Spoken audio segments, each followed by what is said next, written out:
and blessings to you. My name is Jere B. I am the EntreMusician, and so is the wonderful young man sitting to the other part of your screen. We're going to meet the incredible Victor Samalot. You definitely want to know this, brother, especially if you're in Northeast Ohio. But as we always do, before we start any great interview, we always shoot to Vocal because Vocal sponsors our videos. You know the great people at Vocal. This is the only beverage on the planet designed to soothe, refresh, and restore your voice. If you talk all day or sing all night, I don't know if Vic sings all night. I certainly don't, but you definitely got to get yourself some Vocal. Go to drinkvocal.com to learn more. And I got to tell you what, as my light goes out on the camera, I am definitely dedicating this episode to Ray McCauley, who passed on. I usually don't wear the suit, but I had to wear the suit to represent Ray, just coming back from his celebration service. He was a definite music lover, and yo, that's what's up. But Vic Samalot is a young man that I met, I want to say 15 years ago or so. Maybe even more. Maybe I want to say early 2000s, I think was when we first met. Yeah. And go ahead and tell the people how we met, because there's another young man's life that we need to be celebrating because he introduced us. Do you remember? Young man. Well, of course, Randy Allard, popular jazz fusion radio host in the Cleveland area called the Afternoon Fusion Show. That's right. I miss him dearly. He's passed on now for like about 3 years now, a little over 3 years. Absolutely. Randy Allard. Yes. Randy Allard. Long live his memory and his legacy. Randy Allard did for the independent musician like you and I. We need 100 more Randys, because especially when my band Sound Doctrine was just getting started, it was Randy who put us on the air and started encouraging. Yes. You know? Yes, he did. Yes, he did. He also, not just the local jazz groups, when I was with Rare Blend, of course, and you with Sound Doctrine, even other independent musicians from around the country and in Europe. He really helped expose a lot of those artists that was into the jazz fusion, and so forth, kind of sound. Absolutely. He was a great guy, and so we love him and appreciate him. That's how you and I hooked up. He put together a show at a club in Cleveland, and there was a bunch of us independents. Do you remember that? Yes, I do remember that. Yes. Back at a concert club called the Winchester? The Winchester. Winchester Tavern, which is still there, actually. They were gone for a bit, and they came back a couple years ago. This was probably like 10 years ago, 11, 12, I don't remember. 2007, something like that, 2000. So it was called the Fusion Show, a bunch of jazz and other jazz fusion related groups. It was fun. Yeah, it was fun. And Rare Blend, you were a member or the founder of Rare Blend at that point, right? Correct. Actually, it started out with me and my wife, Bobby. Yeah, Bobby Holt. Exactly right. She goes under Bobby Holt. My wife, Bobby, who plays keyboards and did some singing a lot with Rare Blend.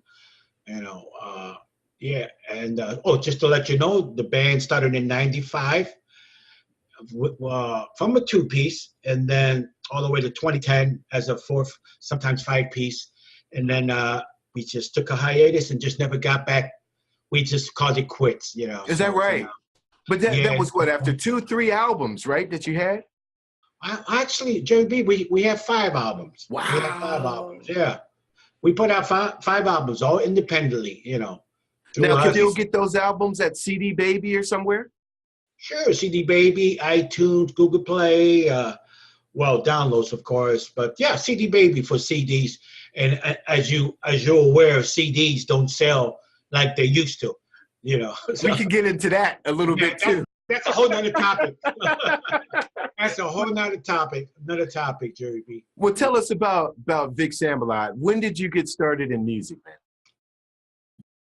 I got started in music probably Well, I first picked up the guitar when I was 13. You Mm-hmm. know, I just started messing around. Oh, that's cool. I like some of the music that was playing on the radio back, in the early 70s and all that. I listened to a lot of AM radio at first, with the hits and all that. And then I started getting into FM radio. Of course, I started off more as that hard rock kind of a band. Even though I grew up listening to Elvis, a lot of Spanish music Oh yeah.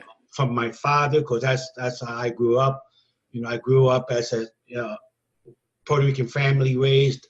So my father, although he loved the Spanish music, he really liked to listen to all kinds of other kind of music, country, Brazilian, Yeah. Elvis, and even a little bit of Motown here and there too. So. Now, was he a musician? Your dad? Was he a musician? No, he wasn't. No, he wasn't. But he loved music. Always, loved listening to it. Went to shows. Always loved to record music off the albums into his reel-to-reel, and Yeah. and then that sparked me to interested to picking up the guitar. So and then I didn't start learning. Like I say, I picked up the guitar at 13, 14, but then I put it down, and then at around 17, that's when I really took it seriously. It's like, you know what? I want to learn. I want to learn how to play. So that's from there, I started listening to mostly rock, Mm-hmm. mostly rock at the time. And then about 1978, 79, George Benson was my first jazz love. So he introduced me into jazz and of course other related genres in the jazz things. Like Now, did you grow up in Cleveland? Pardon me? Did you grow up in Cleveland? Actually, I was born and raised in New York City, in the Bronx, New York. Mm-hmm. And then I moved the family moved. My father moved us to Cleveland. We have relatives. My uncle talked my dad into moving to Cleveland. So we lived back in the 70s. And ever since, I've been a long time, over 40 years. So I'm a Clevelander now, even though I was born and raised, in Cleveland. But yeah, again, I didn't start picking up the guitar until I was 17, and got into jazz from George Benson, and of course from there, I started listening to all kinds of music, all kinds of guitar players actually, and since 2010 now I've been as a solo artist, performing all kind of venues, private events, festivals. Even a house concert here, a couple of house concerts here that I've done. Love to do more of that, but yeah, it's definitely different now than with Rare Blend. It's just me. I'm sort of a one-man band, right now since 2010. Wow. Well, you've definitely been very, very busy. I follow you. I get your newsletter. I'm on your website. So, Cool. I had no idea you were on my list. Oh, yeah. On my list. Oh, okay, great. Yeah. Well, look, you can't get rid of me, brother. Like I said, we go back many years. Okay. Right. You can't get rid of me, man, Vic. I really love your work. I loved it in Rare Blend. And I know you have now. Do you have one or two CDs out there? I got 2 CDs now. Yeah, 2 CDs now. Yeah, I got 2 CDs now. And the new one is called what? My latest one is called Esperanza. My latest one, and came out in late 2017. And which means hope in Spanish, Esperanza. So it's sort of a Latin inspired with some jazz grooves and even some world fusion. Maybe I put a little fusion into it, but it's pretty much more grooving kind of Latin jazz music. So definitely different. Definitely. Well, I wouldn't expect anything less from you. You don't walk the line, so to speak. You're always experimenting. But now, Bobby, is she working with you on your solo gigs? Actually, I invited her. She did a couple of gigs with me within the last year, just as a bassist. Just doing some of the bass work. On a lot of my songs. And also, she played on pretty much all the songs on Esperanza as far as bass guitar. She picked up the bass she's been playing bass for about 10 years now. And it seemed like every other year she's like getting better and better. So it was like, wow, I want you in my album, honey. You know, so I goes, okay. Well, Let's do it. she was a scorching keyboard Oh as yeah, Jazz yeah, Fusion. She was really doing her thing. yeah. She was doing her thing there. You know, she's a long time keyboardist. She's been doing it for a while, but I guess you know she wanted to venture onto other things. Yeah.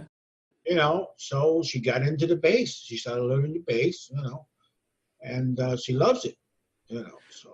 So when did you write your first song? Were you in New York when you had your first band, wrote your first song, or was that Oh, in Cleveland? interesting question. No, it was definitely in Cleveland. When did I write my first song? Mm-hmm.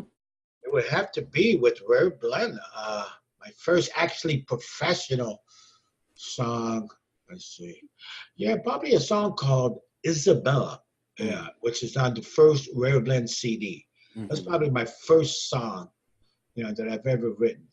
So let me ask you, while we're in Rare Blend, does that rareblend.net still exist? Does the website? Yes, it does. Even though now the domain exists, but the website is now a little different. That my wife Bobby is doing. She's still working on it as we speak. She's sort of combining sort of like our label / production company called TSM Production. Mm-hmm. So it's just going to be stuff about what I do, what Rare Blend might be doing in the future, or whatever. Whether it's just me and Bobby, or maybe invite other musicians. Mm-hmm. So she's working on that right now, and also even solo stuff that Bobby's been working on as well. You know, Excellent. so she's been doing more kind of like I'm trying to describe the style of music, kind of like a new age chill kind of music with some light beats, with some keyboards, a lot of bass. So she's working on that, but details, more info on that soon, you know, from that website. And that's at rareblend.net, or is that TSM? You can go to rareblend.net or the main one, which is TSMPROD.com, Gotcha. which is short for TSM Productions. You know, again, that was TSMPROD.com. Now, what does TSM stand for? Actually, I think Touchstream Music, which is my publishing name that I've been under with BMI for 20 plus years. Oh yeah. You know, so I'm sure you have your name as well, and other musicians that we know, have their own name. Absolutely. So let's talk about, starting 20, 25 years ago, putting out your first CDs and seeing kind of the shift in not only listening habits, but the way music is bought and sold and appreciated in 2019, 2020. It has definitely changed, but what have you seen and what have you learned from these changes? I mean, we're not hawking our CDs anymore. It's all streaming or downloading, and downloading is going the way of the 8-track. What have you learned in this entire process? Like within the last 25 years? Yeah. Well, like I said, CDs used to really sell back in the day, but it just seems like within the last few years, CDs went down, down, and down. So, okay, people are not buying CDs. Okay, even though they do buy at shows, you know, maybe not a lot, but you can get some sales at shows rather than an online store. Of course, you've noticed that the CD sales, record stores are not out there like they used to be.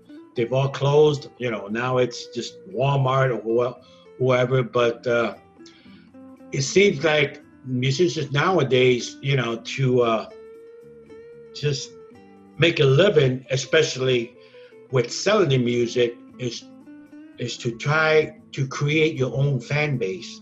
You know, starting with an email list. You know, building that up. You know, like have your tribe. It seems like nowadays, in the last few years, you know, you got to have a tribe, you know, so work in your email. Yeah. Build it up because, it's great to have 2,000 followers on Facebook, but they're not really your friends. They're more your That's friends. You got to try to get them into your email list, because that's your, like I said earlier, that's your tribe. absolutely. Where you want to try to have them be your customers along with fans.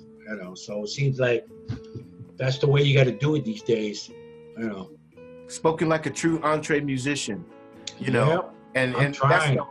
that's the whole thing is following bands like Rare Blend and Victor Samalot, your own artistry and whatnot, and actually seeing you guys in action, making it happen, because there's that art that you put into it, but there's also the commerce. It's like, how can I build this tribe? How can I take these people home with me? And we formed this communion where the next show and the next show and the next show, I know Yes. that there's a camaraderie that exists between us. That's a hard thing to do in the Yeah, it is field. hard. You've been successful at it.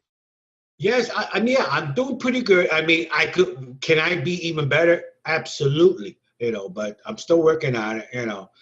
But yeah, I mean, it's great, with the social media thing, you can get some good, exposure. You can get people out there to get the word out, with the social media. But definitely, yeah, definitely that email list is very important. So I've been like really, trying to get tips and, as far as people in the industry, like yourself, the EntreMusician, you give some great advice too, as well.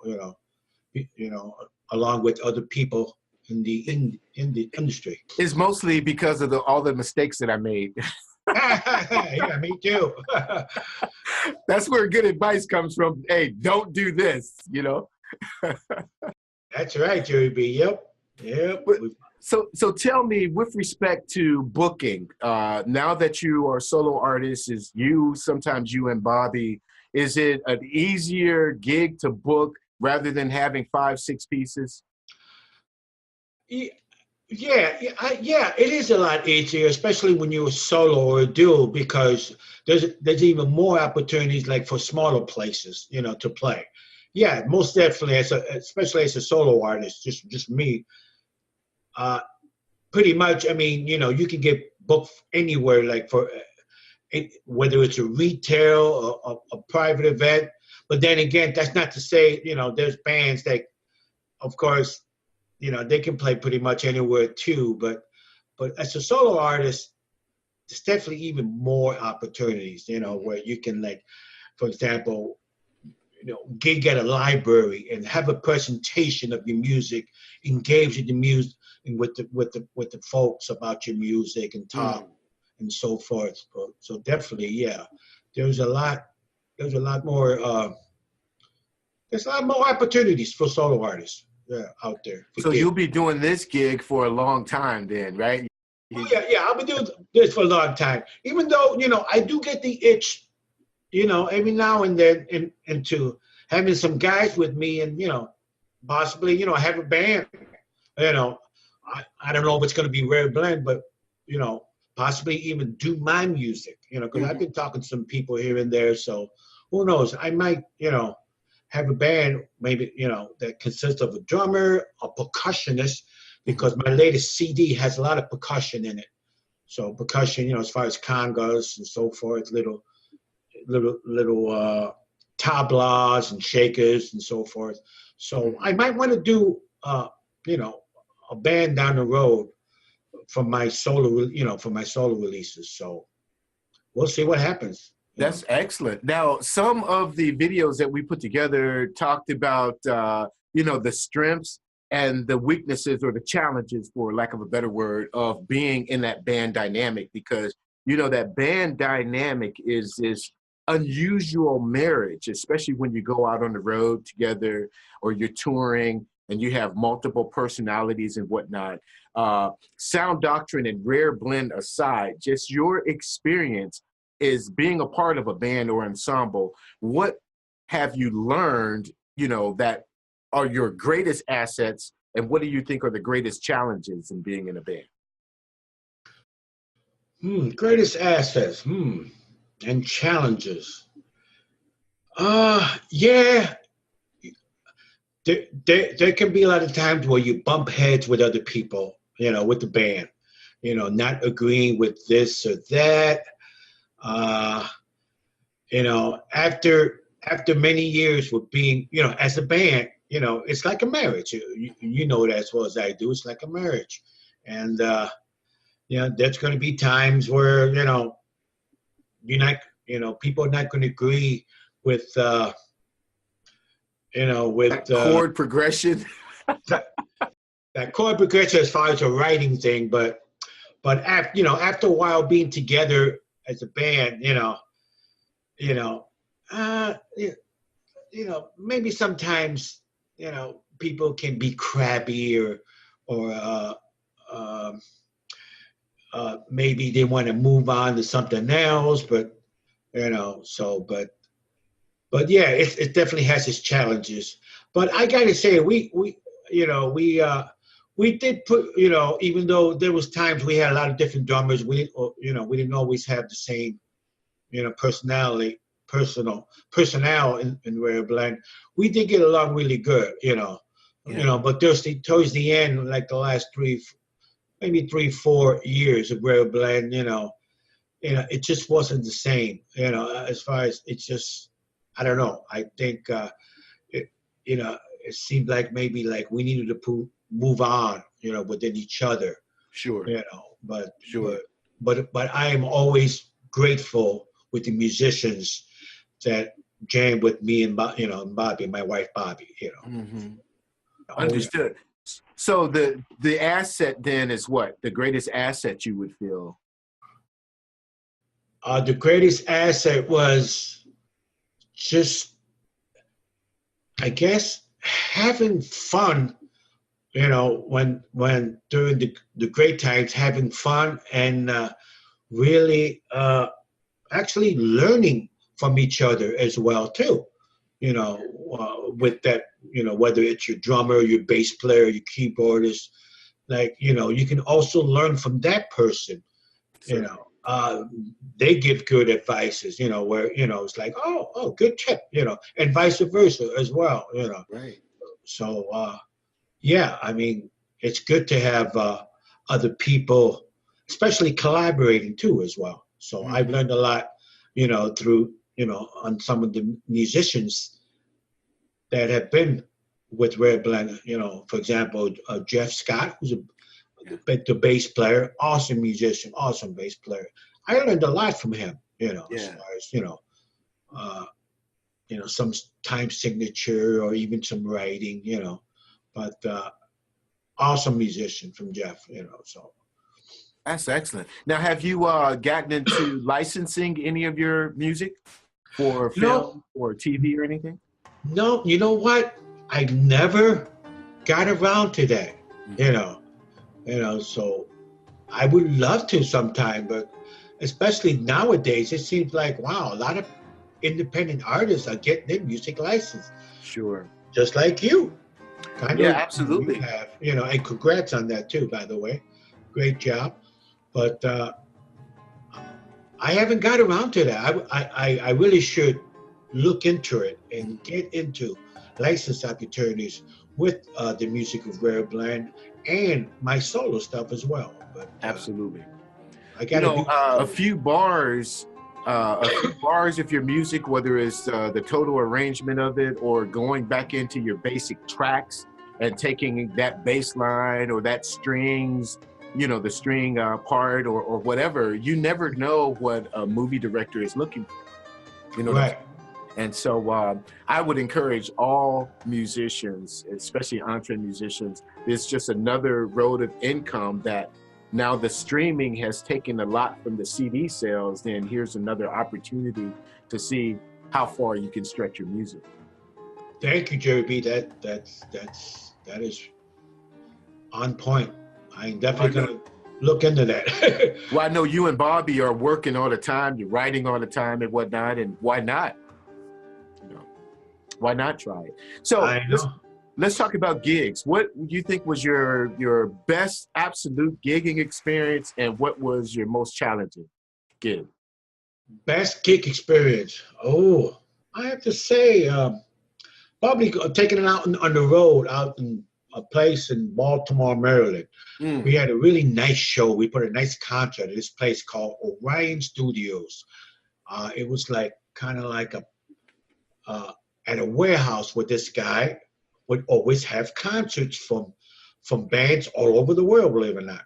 You know, it was like kind of like at a warehouse, but it was a BYOB, where everybody would bring their own, you know, and pay at the door.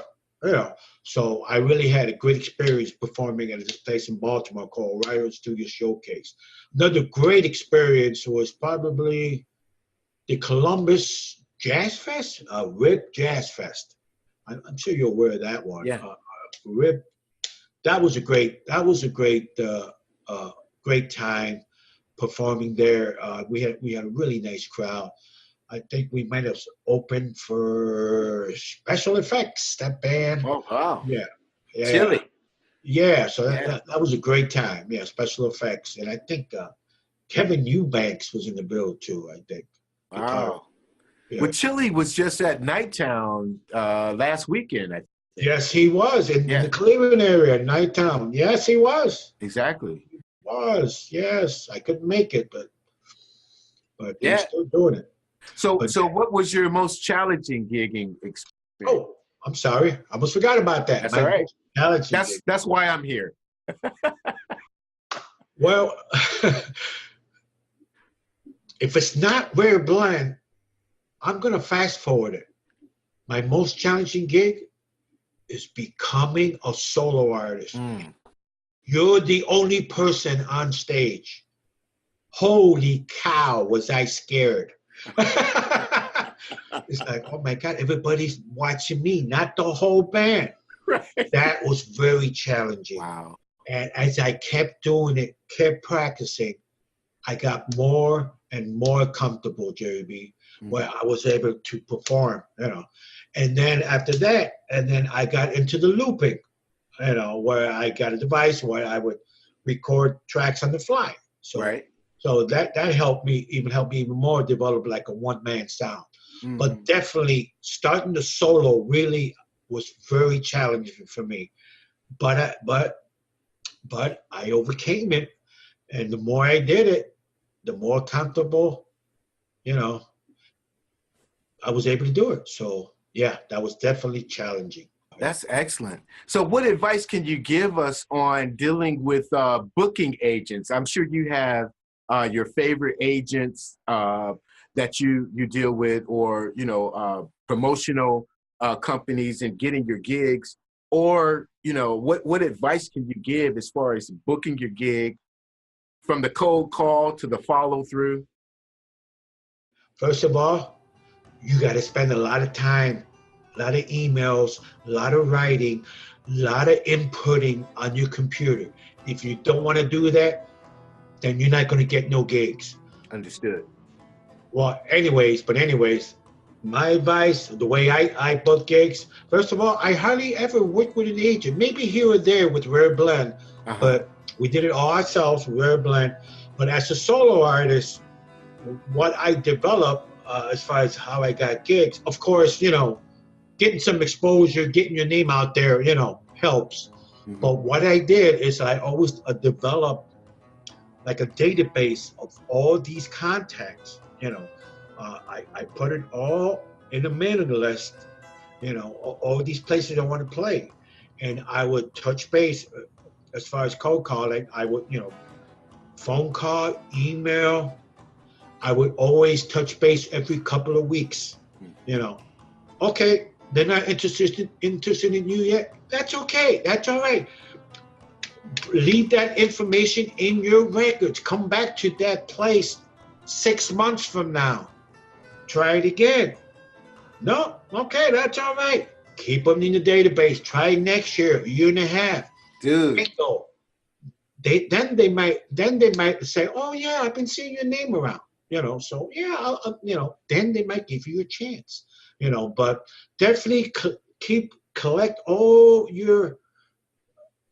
Have a database of all your venues, people you talk to, promoters, festivals.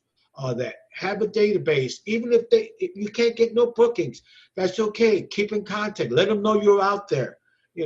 every 2 to 3 weeks. No, that. Send them a postcard. Do old school. Send them a postcard.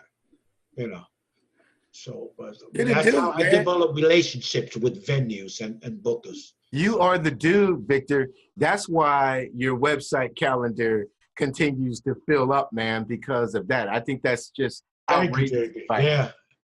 Yeah. I mean, like I said, you got to spend a lot of time at first. Especially when you're not, you're trying to, you're trying to make a name for yourself. Also, what I did, I read books. I even got books from the library just to learn, like how to make a living in music, or how to be a full-time musician. Right when the social media just started. Yeah. Or just before it started to get popular, I started to get books in the library.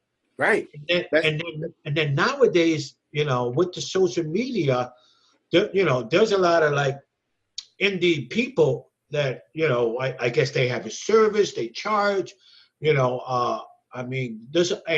a lot of good people out there that will teach you how to,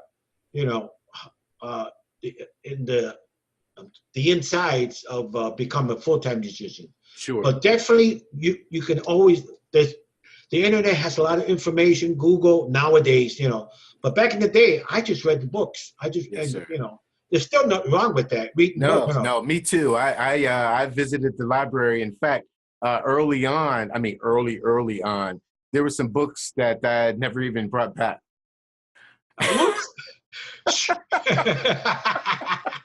But I was trying to learn, and like you said, this is a business, and that one of the first things that a music teacher taught me was that there's music and then there's business, and the word business is long.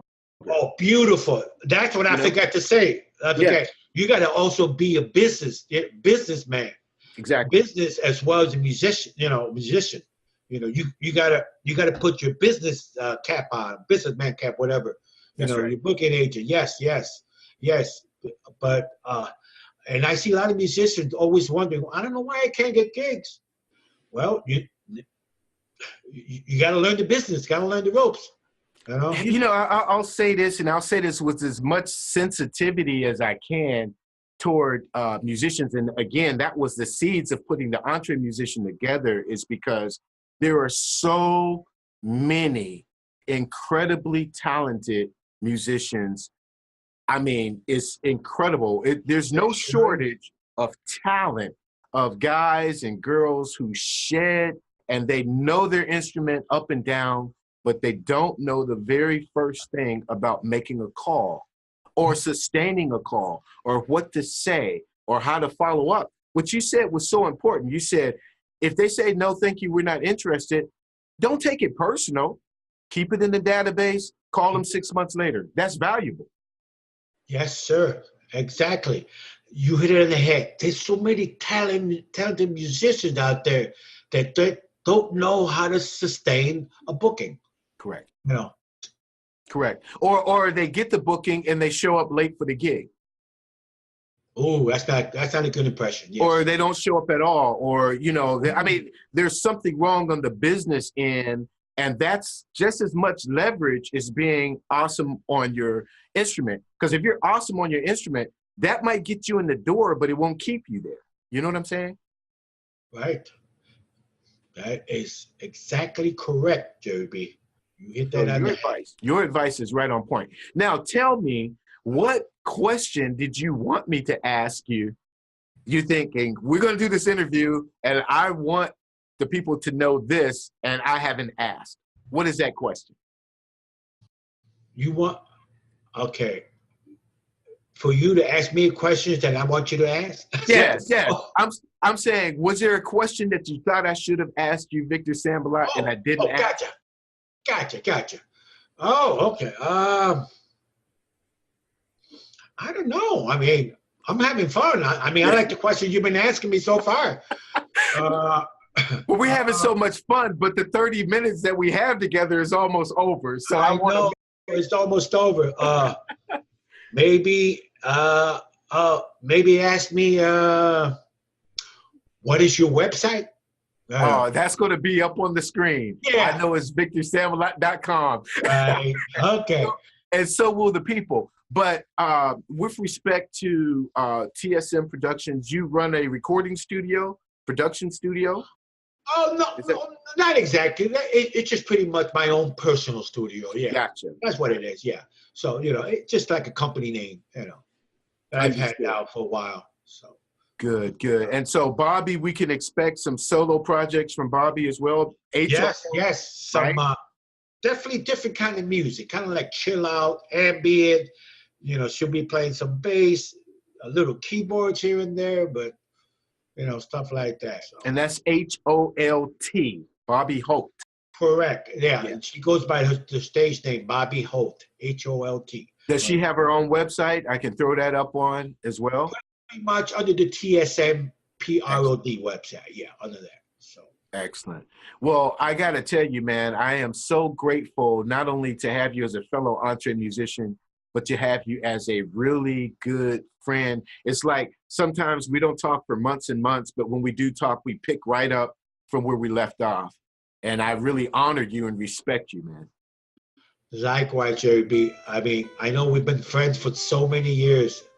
Absolutely. It is great that we still keep in contact, and we're both still doing it. And congratulations on your EntreMusician, correct? Yes, sir. Yes, EntreMusician.